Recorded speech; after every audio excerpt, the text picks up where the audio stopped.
Australia's military might will be put under the microscope. The federal government set to launch the biggest review of the Defence Force in more than 3 decades.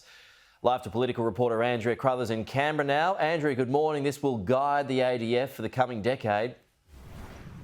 Yeah, Pete, and it comes at a time of war in Europe as well as an increasingly aggressive China. So that's really setting the backdrop for this review, which will be unveiled by the Prime Minister and Defence Minister today.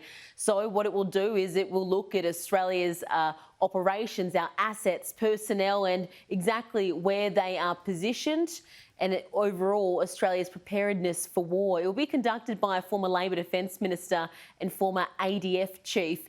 Now, it will then guide Australia for the coming 10 years. So this report, it is due back in March. It does also coincide with another report due back then, into which nuclear-powered submarines Australia should acquire under the AUKUS military alliance, Pete. And Andrea, the government's climate bill expected to pass.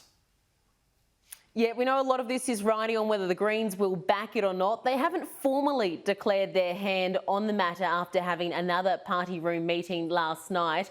Instead, its leader Adam Banty is pointing towards his National Press Club address today to find out exactly where the Greens stand on that. But it is looking likely that they will back in Labor's push to enshrine a 43% emissions reduction target into legislation. We know Labor does need the 12 Green senators as well as one crossbench senator to get that through the upper house. But meanwhile, the coalition, they say they won't be backing it. That has ruffled a few feathers, though, among a number of MPs and senators who have concerns that the opposition shouldn't be looking to be against cutting emissions. So that was Bridget Archer, James Stephens and Senator Andrew Bragg. Now, with this, the coalition will instead get their shadow minister to review their emissions policy and set new targets ahead of the next election. Pete? Meanwhile, nuclear to become part of the conversation. Andrea, thank you.